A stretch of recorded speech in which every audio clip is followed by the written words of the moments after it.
It's a pleasure having you in this lesson. Welcome to the discussion we are going to have, Primary 5 content, and we are continuing with our workbooks. Today, we are picking our discussion from page 21, which is a continuation from where we ended. We looked at the attributes of Uganda as a nation, and we looked at a number of them, maybe to take you through those lessons. We talked about the Uganda national flag. We talked about the Uganda national coat of arms. We talked about the Uganda national emblems and also the Uganda national motto. Today, we are going to have this continuing, and this falls under what we call characteristics of a nation. A nation has its own currency, and according to us in Uganda, we have the national currency as shillings. So we are going to say the national currency,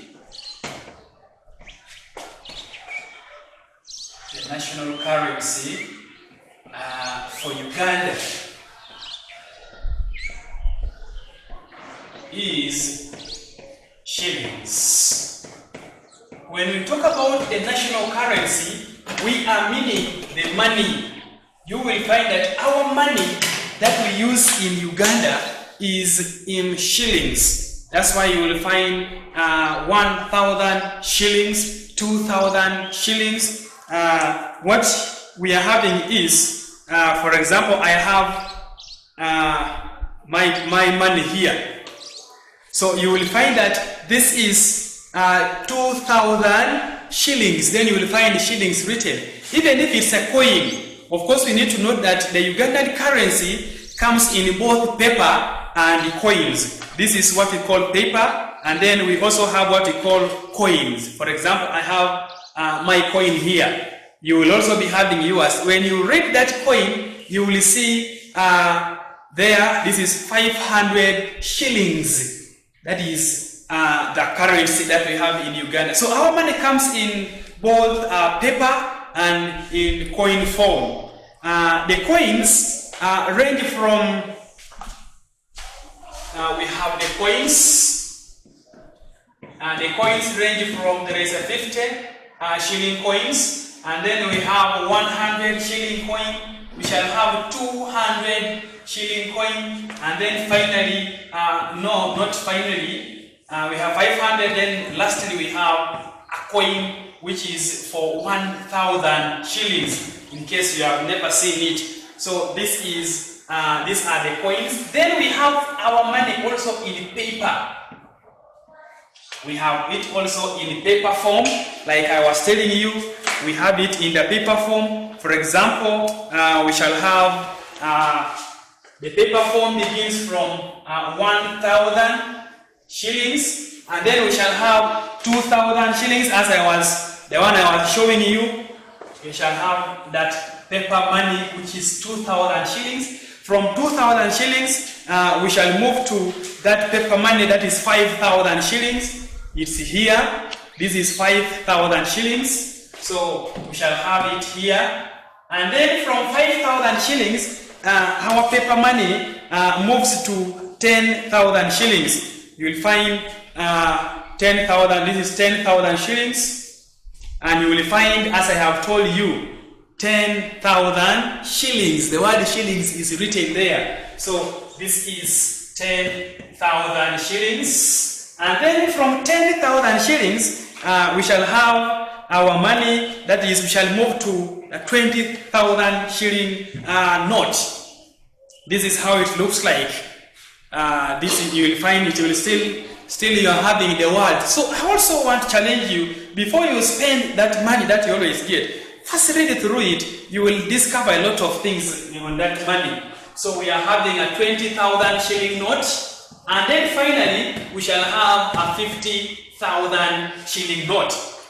These are the paper money we have, and then these are the coins that we have in Uganda, also the money that we use.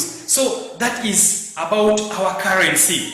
One thing we are going also to talk about is that this currency or this money is printed by the Bank of Uganda. That is what we call the Bank of Uganda. It's the one that is responsible for issuing new currency.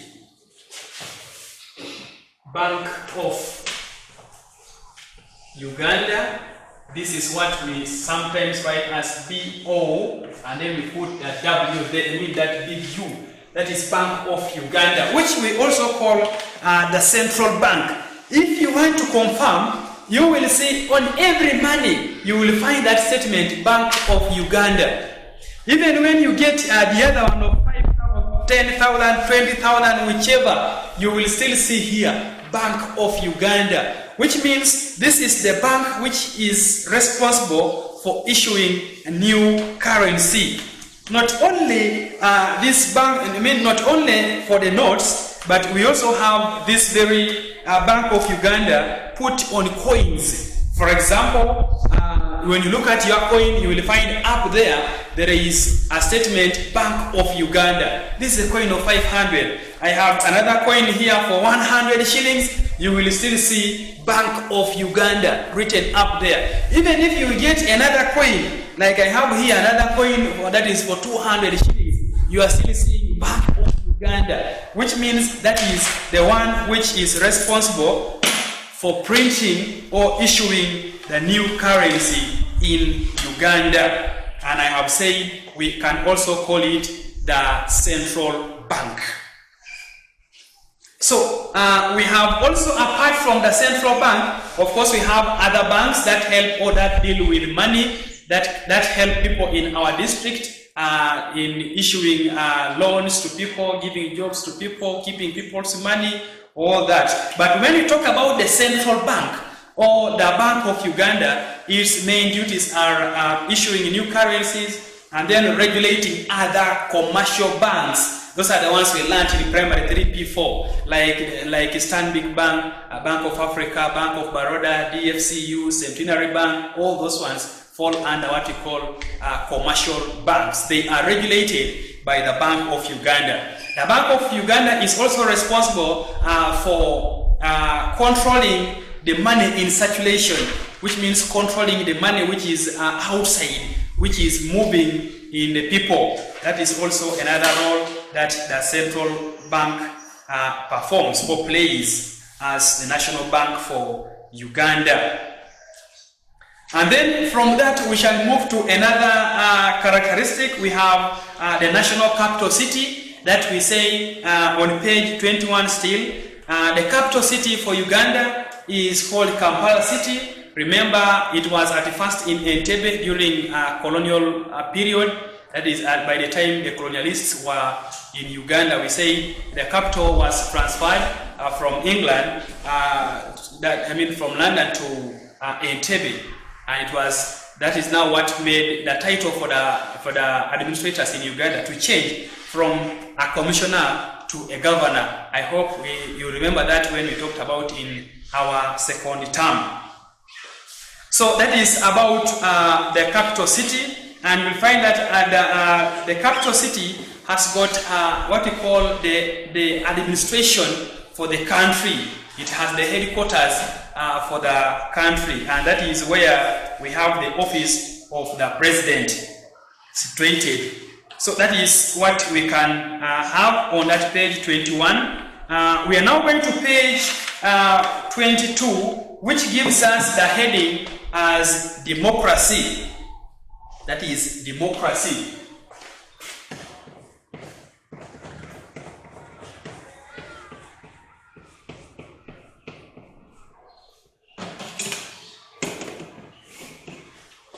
Now, democracy has got very many definitions. One, someone can say democracy is a system of governance whereby the citizens are given opportunity to exercise their rights. That is, to choose leaders of their own, to choose or to vote for people that they want to be their leaders. Or we can also have democracy defined as the will of the majority over minority. The will of the majority over the minority. Here we are having two things. We have minority coming from the word minor, majority coming from the word major, which means more, the side with many people. For example, I've said in democracy, people are given the opportunity to vote for leaders of their own. So you will find sometimes very many people can pour on one side, and then one side will now remain with a few people. Now, the side that will have very many people will win. That's why we are saying the majority over the minority. The ones who become more win. Those with the ones with more views in common win. The ones who are having, the few ones. We need to note that democracy started in Greece, that is in the capital called Athens. And in Athens, there were few people. Therefore, everyone was represented in the government, and we shall have them represented in three. That is the legislature, executive, and then we have the judiciary. We shall come to look at that when we are looking at government as our topic. We are continuing to look at what are the signs of democracy in a country.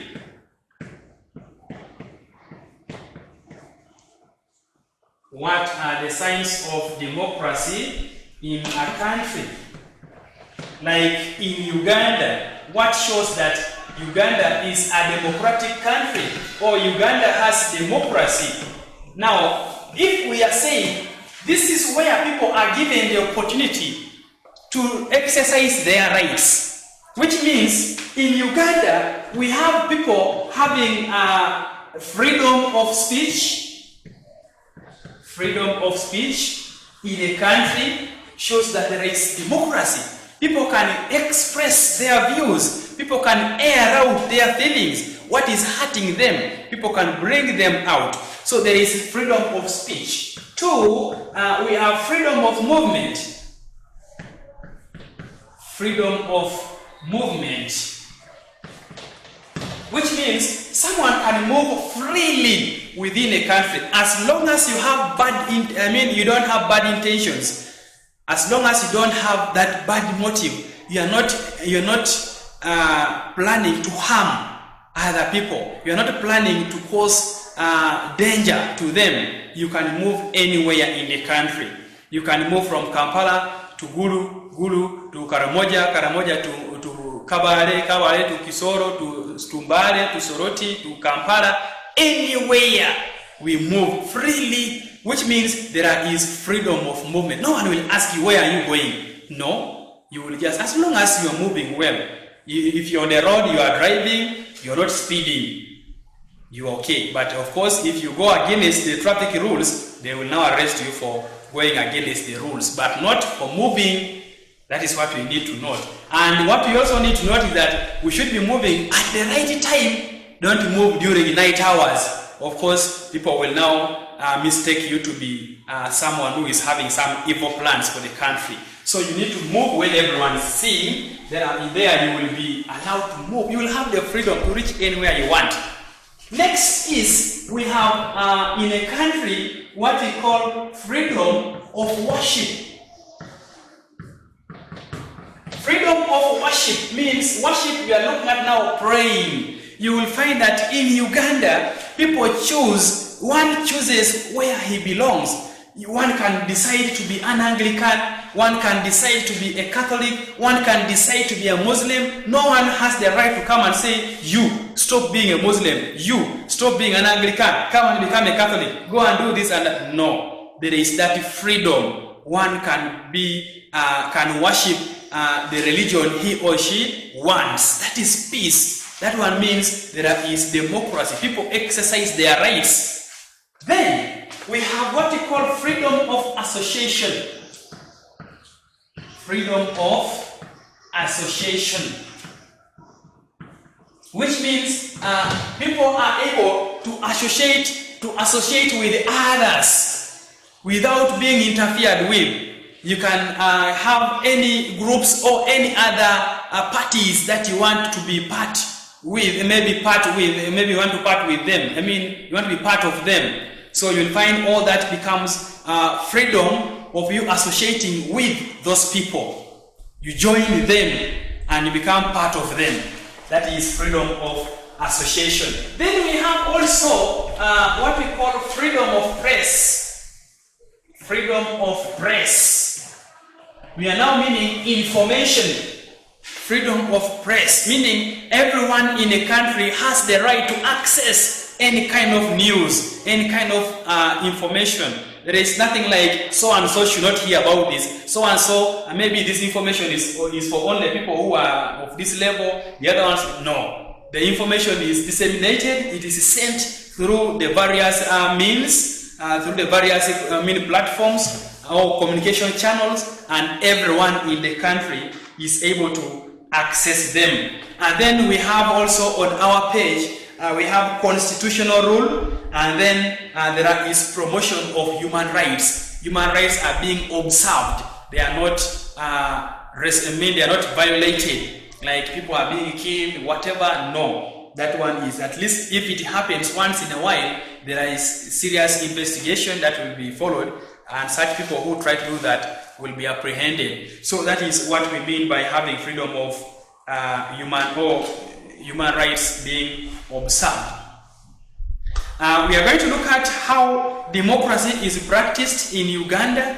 Like we have said, one, democracy is practiced by having people allowed to have the same things come in here. By having freedom of worship, freedom of movement, freedom of press, freedom of association, observance of human rights, and then we also have through participating in national activities, for example, elections. That is another way people can show that they have that democracy. Like when we look at an election, you will find that people are given the opportunity to support the political parties of their own choices, to support the candidates of their own interests.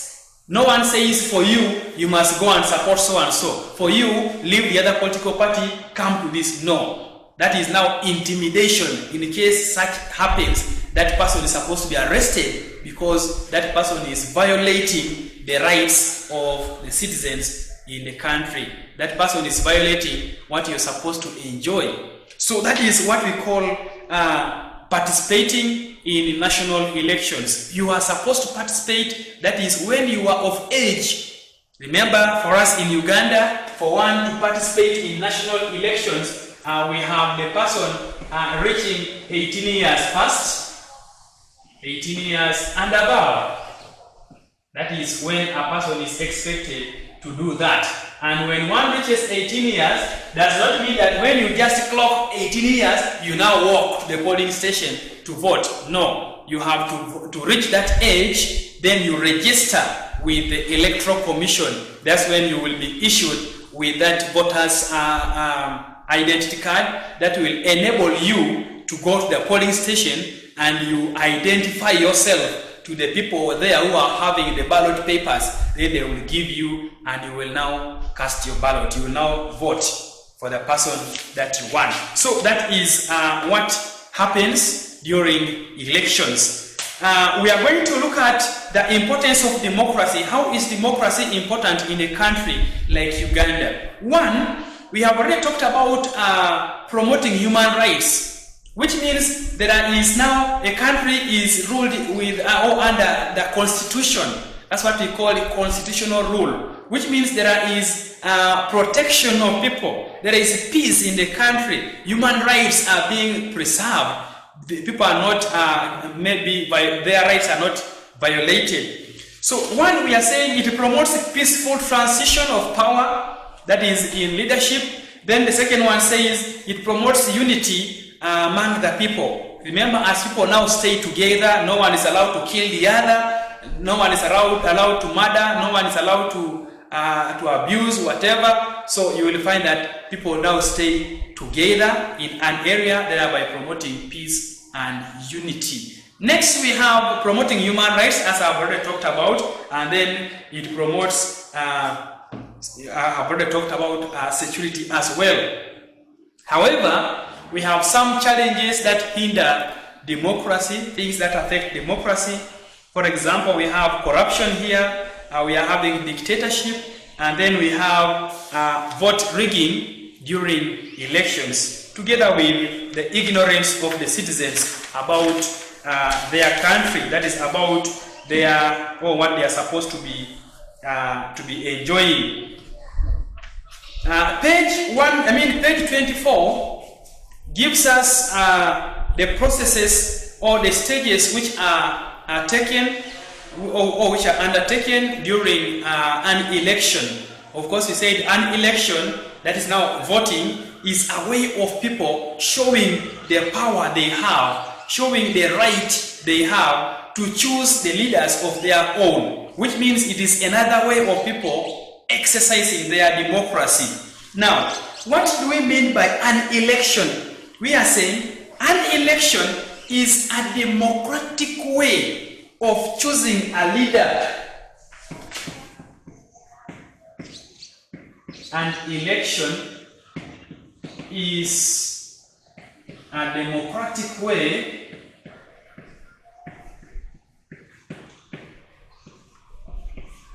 of choosing a leader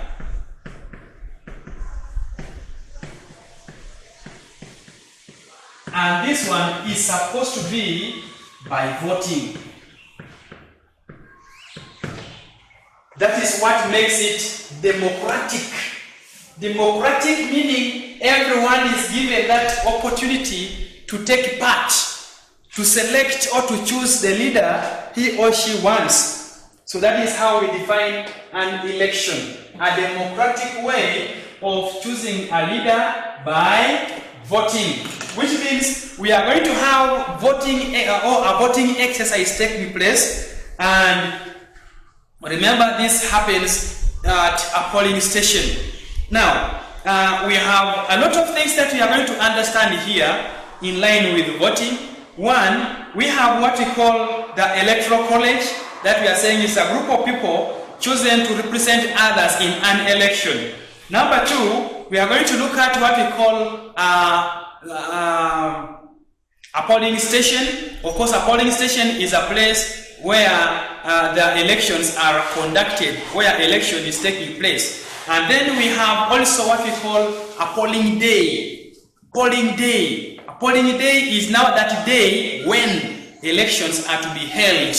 Like they say, tomorrow we are going to vote for the president. So that day becomes a polling day. Then we also have at that polling station, we have people who work there, those officials. We have people like, we have the polling assistants, we have the presiding officer who is in charge the polling station. Then the polling assistants help that person in helping other people who are coming to vote.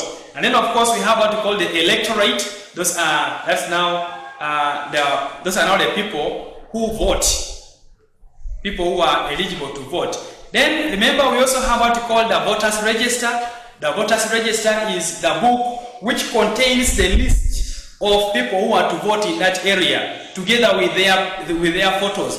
It's like the class register for your case. You find for you in class, you have the class register. You find the teacher roll calling. So and so, please, yes teacher, present teacher, like that. So also what happens at the polling station is that there is that book which has the list of those people who are to vote at that polling station. So those are the things that we have at that area. We are having the conditions. We have what we call by-elections. By-elections, these are the elections which are conducted to refill an elective post which has gone vacant, which means there was an elected leader and then something else went on wrong and now the person is no longer there. We are going to look at what brings a by-election. Number one, when the elected person, that we call the incumbent dies. The leader who was there has died. Therefore, they are going to organize another election to replace that position which has gone vacant. Number two, sometimes the leader can just resign. When the incumbent resigns, when the leader resigns, someone says, for me, I don't want to continue being the leader. Maybe I don't want to continue being the member of parliament. Let me just give up. So when the person writes that requisition letter, that resignation letter rather, the electoral commission will have to organize another election to refill that post which will have gone vacant. Then also sometimes when the elected person goes insane, going mad, they will have to get another person to replace. Sorry for that in case it happens like that. Then also we have when the leader leaves the country permanently, like someone has been the leader and before his term of office expires, someone can decide to fly outside to stay there permanently. Someone says, I'm going to the UK, don't want again to be in Uganda. So, but the person has been a leader. So such a person, when he goes away, they will need now to get another person to complete the term or to complete the time that he was to spend in power. So that election will be called a by-election. We also have what we call the local elections. These are the elections which are always held at the local council, at the district level. And then we have what we call the general elections or national elections. These are the ones that are held to get the national leaders. For example, the president. We have these elections held countrywide. That is what we call a national election. And then also we have voting by proxy. Voting by proxy. Those are the terms which I want us to first talk about, all of them. Voting by proxy. Voting by proxy means a person who was to vote, a registered voter, that we call an eligible voter, cannot make it to the polling station. Maybe the person is totally sick, is bedridden, or the time the person went outside the country, and by the time the election is to be conducted, this person has not yet returned. So this person can leave his or her identity card with another person, and he will tell the person that, you know what, this is my national ID, this is my voter's ID, you go to my polling station, so and so, and then you vote on my behalf. So when this person goes there, this person is going to bring out that ID, that is the identity card that I have been sent by so and so to vote for him. He's unable to come. Why? Maybe he's totally sick, but he told me to vote for his candidate. So that person can be given a ballot paper, and he will vote on behalf of that person. Then he will also vote on his own behalf, remember. So that is what we call voting by proxy. When someone votes on behalf of another, that is what we call voting by proxy. So we are continuing to page 25, which gives us the conditions which are to be fulfilled for one to become a voter. One, we have said someone should be of 18 years and above. Two, someone should register with the Electoral Commission and should be now having that voter's card. And then the person should be a citizen of that country. That is when the person will be allowed to vote. Page 25 gives us the electoral systems, that is the systems which we use in voting. Voting is done in two systems. One, there is what we call secret ballot system, and then we have open elections. Secret ballot simply means people go for an election and they are given ballot papers where they can tick, and then after ticking, you put the ballot in the ballot box. Then, of course, that no one will get to know the person you have ticked. Then we have what we call open elections or open open voting. With this one, you will find that people can, those who want to be leaders are lined, they stand in an area. Then people who want them, their supporters, go and stand behind them. That's what we call open elections. They line, this one so and so, this another leader who wants, the other one so and so. Then now the people come and they line behind the people they want to win. Of course, that one is not safe in a way that it brings hatred, in that someone will get to know how you betrayed him.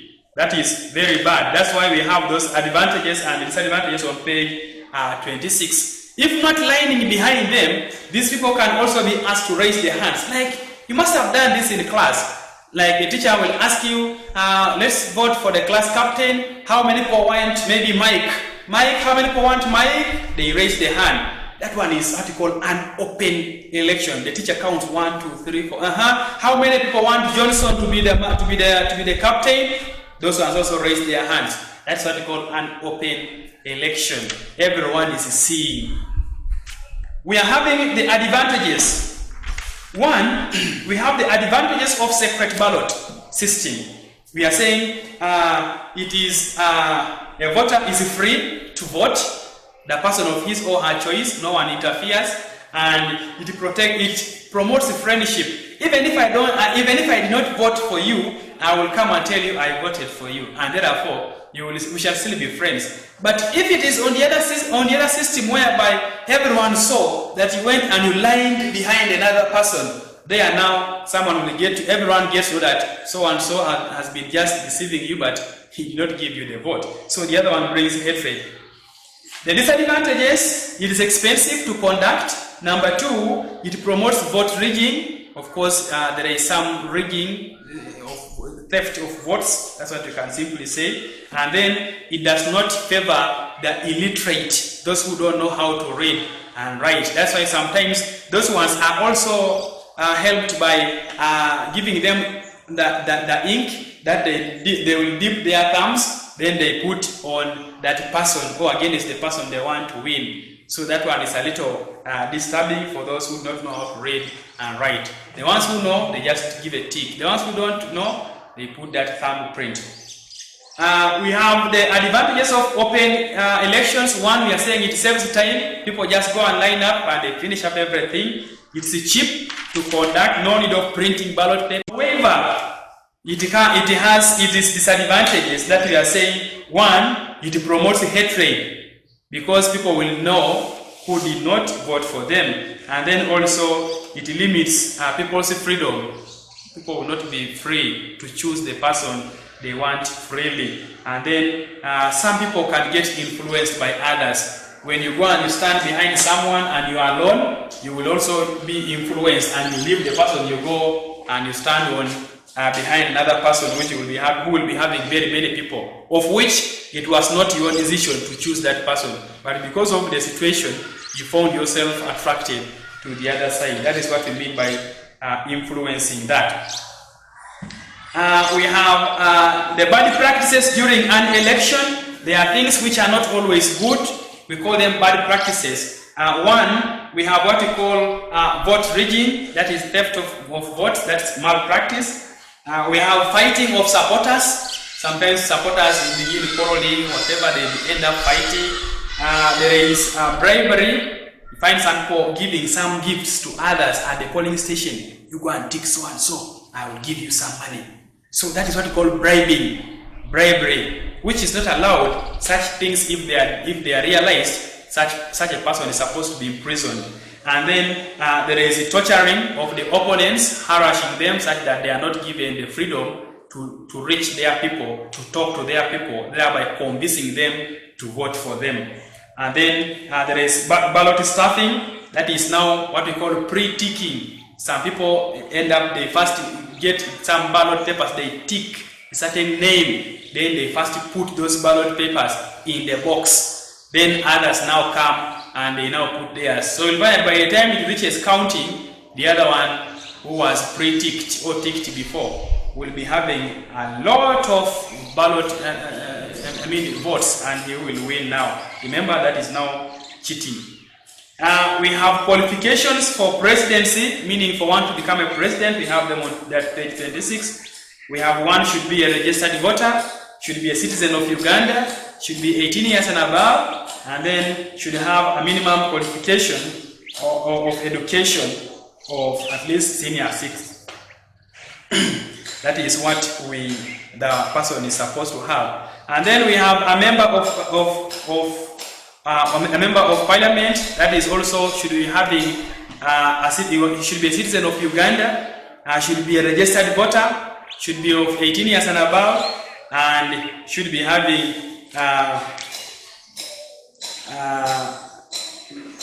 that senior 6 certificate, that I call an advanced level of education. Then we have these qualifications of a member of parliament, meaning things that will make you to be disqualified. One is when a person when a person is of unsound mind. Number 2, when a person is appointed as a cultural leader. So you cannot be a cultural leader as well as a political leader. In P4, we learn about those types of leaders. When one has been sentenced to life imprisonment, of course that person now cannot. He has to lose that member of parliament seat, and of course they will now call for a by-election there. And then when one is voluntarily acquiring a bigger office, that person also can leave, and they can put there another to replace him. So that is what we can discuss as per the elections or the voting exercise. We are ending our lesson there, and next time we meet, we shall be continuing from the Independent Electoral Commission, which is continuing to make us understand what it does towards the elections. Thank you, and may God bless you.